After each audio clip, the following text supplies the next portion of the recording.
राधे राधे दोस्तों, सभी को मेरी राधे राधे। तो आज की कहानी है कर्म फल। हमारे जो कर्म फल हैं वो कभी न कभी वापिस लौटकर हमारे पास ही आते हैं। अगर हम अच्छे कर्म करते हैं तो उनका फल हमें अच्छा ही मिलेगा, और अगर हम बुरे कर्म करते हैं तो उनका फल भी हमें बुरा ही मिलेगा। तो उससे क्या घबराना।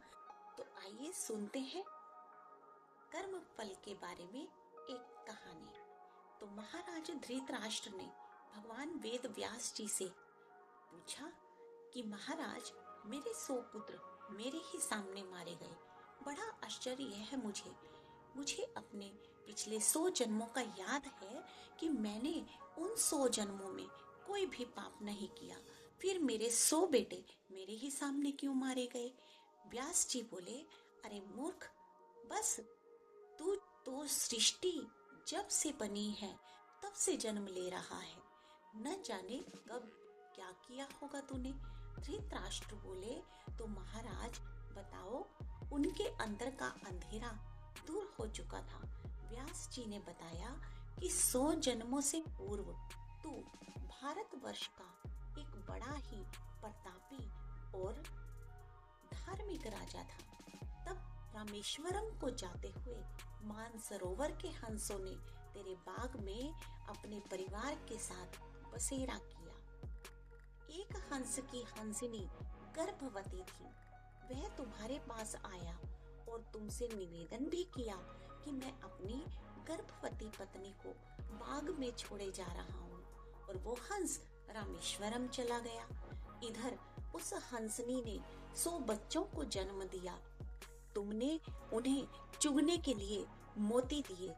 एक दिन तुम्हारे रसोइये ने एक हंसे के बच्चे को पकाकर तुझे खिला दिया, और तुझे वो बड़ा स्वादिष्ट लगा, और तुमने बिना विचार किए उसे आज्ञा दे दी कि इसी प्रकार का मांस नित्य पकाया जाए, रोज पकाया जाए। अब देखो, जीभ इंद्री ने बल पकड़ा।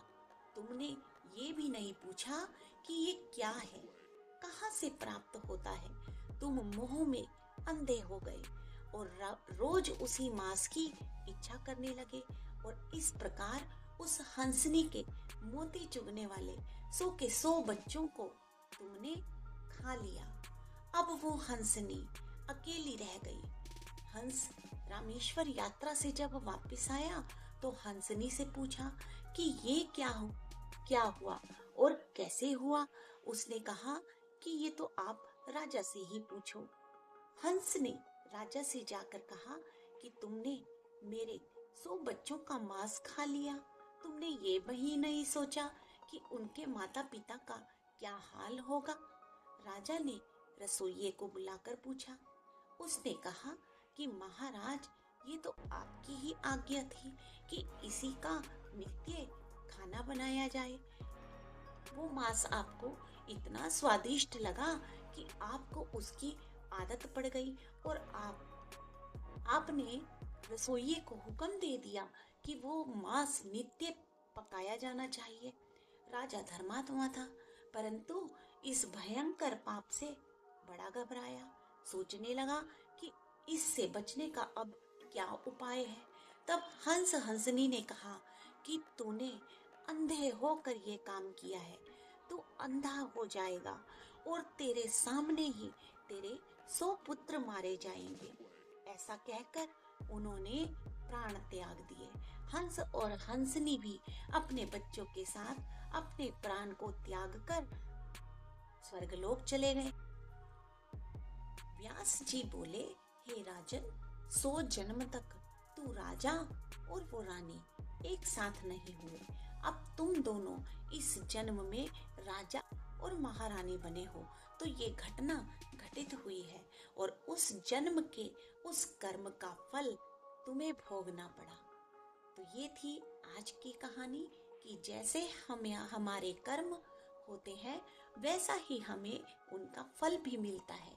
तो क्यों ना आज से और अभी से ही हम सिर्फ और सिर्फ अच्छे कर्म करें।